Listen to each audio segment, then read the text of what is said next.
হজরত আলী রাদিয়াল্লাহু তাআলা আনহু ফজরের নামাজ আদায় করার জন্য মসজিদে গেলেন। এদিকে হজরত ফাতেমা রাদিয়াল্লাহু তাআলা আনহা অত্যন্ত জ্বর থাকা অবস্থায় ঘরের সমস্ত কাজ শেষ করলেন। হজরত আলী রাদিয়াল্লাহু তাআলা আনহু মসজিদ থেকে এসে দেখলেন ফাতেমা কাঁদছেন। আলী রাদিয়াল্লাহু তাআলা আনহু প্রশ্ন করলেন, ফাতেমা তুমি কাঁদছ কেন? হজরত ফাতেমা রাদিয়াল্লাহু তাআলা আনহা কোনো উত্তর না দিয়ে তখন আরও জোরে জোরে কাঁদতে লাগলেন। হজরত আলী রাদিয়াল্লাহু তাআলা আনহু কয়েকবার প্রশ্ন করার পর মা ফাতেমা কাঁদতে কাঁদতে বলল, আমি স্বপ্নের মধ্যে দেখেছি আমার আব্বাজান হজরত মুহাম্মাদুর রাসূলুল্লাহ সাল্লাল্লাহু আলাইহি ওয়াসাল্লাম আমার ঘরের মধ্যে ঢুকে কি যেন তালাশ করছেন।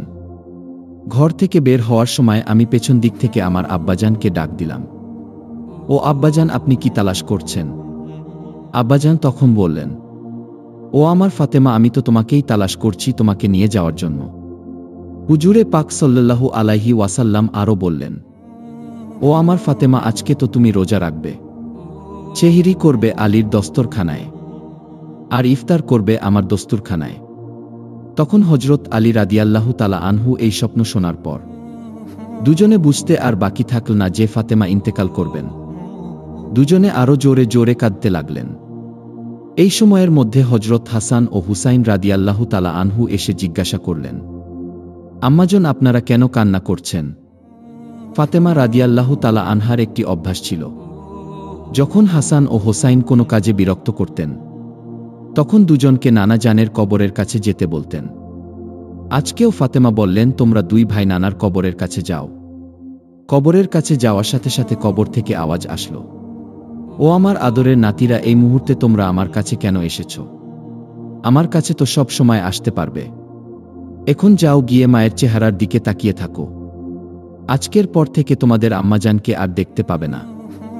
এই কথা শোনার পর দুই ভাই কাঁদছেন এবং দৌড়াতে দৌড়াতে আম্মাজানের কাছে চলে গেলেন। গিয়ে আম্মাজানকে জিজ্ঞাসা করলেন, তোমরা দুজন কেন কান্না করছ? বুঝেছি নানাজান আমাদেরকে সব কিছুই বলে দিয়েছেন যে আজকের দিনটা তোমার জন্য শেষ দিন। নানাজান আমাদেরকে তোমার চেহারার দিকে তাকিয়ে থাকার জন্য বলেছেন। বিকেলের দিকে হজরত ফাতেমা রাদিয়াল্লাহু তাআলা আনহার শরীর খারাপ হল এবং তাকে বিছানায় শোয়ানো হল। মা ফাতেমার মৃত্যুর পূর্বক্ষণে হজরত আলী রাদিয়াল্লাহু তাআলা আনহুকে তিনটি কথা বলেছেন। ও আলী, আমার প্রথম কথা হচ্ছে যেদিন থেকে আমি আপনার ঘরে এসেছি ওই দিন থেকে আজ পর্যন্ত আমি আপনাকে অনেক কষ্ট দিয়েছি। আপনি যদি আমাকে ক্ষমা না করেন তাহলে কিয়ামতের ময়দানে আমার কারণে আব্বাজান অনেক লজ্জিত হবেন। বলেন আপনি কি আমাকে ক্ষমা করলেন কিনা? আলী রাদিয়াল্লাহু তাআলা আনহু বললেন, ফাতেমা তুমি কি বলছো এগুলো? আমি তোমার যোগ্য ছিলাম না। তোমার আব্বাজান দয়া করে মেহেরবানি করে তোমার হাত আমাকে দিয়েছেন। বিয়ের দিন থেকে আজ পর্যন্ত আমি আলী তোমাকে ঠিকমতো দুবেলা খাবার খাওয়াতে পারিনি। ফাতেমা তুমি বলো আমাকে ক্ষমা করছো কিনা? তুমি যদি ক্ষমা না করো তাহলে আমাকেও কিয়ামতের দিন কঠিন শাস্তি ভোগ করতে হবে। ও আলী, আপনার সাথে আমার দ্বিতীয় কথা হলো, আমি মারা যাওয়ার পরে আপনি বিয়ে করে নিবেন। দুনিয়ার যে কোনো মহিলাকে আপনার পছন্দ মতো আমি আপনাকে অনুমতি দিলাম। আর আমার বাচ্চা দুটিকে সপ্তাহে একদিন আপনার কোলে নিয়ে ঘুমাবেন। আপনার সাথে আমার তৃতীয় কথা হলো, হাসান হোসাইন যখন বড় হবে তখন তাদের দুই ভাইকে আল্লাহর রাস্তায় শপথ করে দিবেন এবং আমাকে রাতের বেলায় দাফন করবেন। তখন হজরত আলী রাদিয়াল্লাহু তাআলা আনহু বললেন, তুমি নবীর মেয়ে, সবখানে খবর দিয়ে তোমায় দাফন করব, এতে সমস্যা কি? হজরত ফাতেমা রাদিয়াল্লাহু তাআলা আনহা বললেন, আমার কাফনের উপর দিয়ে সবাই অনুমান করবে নবীর মেয়ে কতটুকু লম্বা ছিল, কতটুকু স্বাস্থ্যবান ছিল। এতে আমার পর্দার ভঙ্গ হবে। মা ফাতেমার মৃত্যুর পর তার লাশের খাটিয়া বহন করার মানুষ মাত্র তিনজন ছিলেন, হজরত আলী রাদিয়াল্লাহু তাআলা আনহু এবং ছোট হাসান ও হোসাইন রাদিয়াল্লাহু তাআলা আনহু। হজরত আলী ভাবছেন যে লাশের খাটিয়া বহন করার আরও একজনের প্রয়োজন হবে, তাহলেই চার কোনায় চারজন কাঁধে নিতে পারব।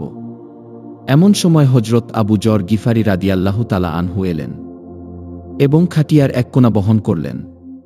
হজরত আলী রাদিয়াল্লাহু তাআলা আনহু প্রশ্ন করলেন, হে আবু যর, আমি তো কাউকে বলিনি, তাহলে আপনি জানলেন কিভাবে? তখন হজরত আবু যর গিফারি রাদিয়াল্লাহু তাআলা আনহু বললেন, আমি আল্লাহর রাসূল সাল্লাল্লাহু আলাইহি ওয়াসাল্লামকে স্বপ্নে দেখেছি। তিনি বললেন, হে আবু যর, আমার ফাতিমার লাশ বহন করার জন্য লোকের অভাব, তুমি তাড়াতাড়ি চলে যাও। ও আলী, আমাকে তো হুজুর সাল্লাল্লাহু আলাইহি ওয়াসাল্লাম আসতে বলেছেন, তাই আমি এসেছি, তোমরা তো আমাকে বলনি। রাতে এসে রাসূল সাল্লাল্লাহু আলাইহি ওয়াসাল্লাম স্বপ্নে বলে গিয়েছেন, হযরত ফাতেমা রাদিয়াল্লাহু তাআলা আনহাকে যখন কবরে নামাচ্ছেন, তখন হযরত আবু যর গিফারি রাদিয়াল্লাহু তাআলা আনহু কবরের কাছে গিয়ে কবরকে উদ্দেশ্য করে বললেন, হে কবর, তুই কি জানিস আজকে তোর মধ্যে কাকে রাখছি? উনি হচ্ছে জান্নাতের সকল মহিলাদের সর্দারিনী। হযরত ফাতেমা রাদিয়াল্লাহু তাআলা আনহার কবর থেকে কোনো আওয়াজ আসল না। তিনি আবারও বললেন, উনি হাসান হোসাইনের আম্মাজান। এবারও কোনো আওয়াজ আসল না। তিনি আবারও পুনরায় বললেন, উনি হচ্ছেন হযরত আলী রাদিয়াল্লাহু তাআলা আনহুর স্ত্রী। তারপরও কবর থেকে কোনো আওয়াজ আসল না। তিনি আবারও বললেন, এটা দুজাহানের বাদশার মেয়ে, খবরদার বেয়াদবি করবি না। আল্লাহ তাআলা তখন কবরের জবান খুলে দিলেন। কবর বলল, আমি অন্ধকার ঘর, আমি সাপ বিচ্ছুর ঘর, আমি এমন একটি ঘর যার মধ্যে কোনো বংশ পরিচয় কাজ হয় না। আমি দোজাহানের বাদশার মেয়েকে চিনি না, আমি হযরত আলীর স্ত্রীকে চিনি না, হাসান হোসাইনের আম্মাজানকেও চিনি না, আমি জান্নাতের মহিলাদের সর্দারিনীকেও চিনি না। আমি শুধু চিনি লামান এবং আমল। আমার মধ্যে যদি কেউ ভালো আমল নিয়ে আসে, তাহলে আমি কবরে জান্নাতের বিছানা বিছিয়ে দিব। আর যদি কেউ খারাপ আমল নিয়ে আসে, তাহলে আমি কবরের দুই দিক থেকে এমন চাপ দিব, হাড় মাংস মাটি একসাথে মিশে একত্রিত হয়ে যাবে। মানুষ জন্মালে মৃত্যুবরণ করতেই হবে।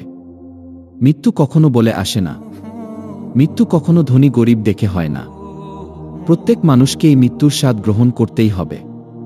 শুকরিয়া দর্শক, এই ছিল আমাদের আজকের ভিডিও। ভিডিও ভালো লেগে থাকলে অবশ্যই একটি লাইক দিন। আমাদের চ্যানেলটি সাবস্ক্রাইব করে না থাকলে এক্ষুনি সাবস্ক্রাইব করে পাশে বেল আইকনটি প্রেস করুন। আবারও দেখা হবে নতুন কোনো ভিডিওতে।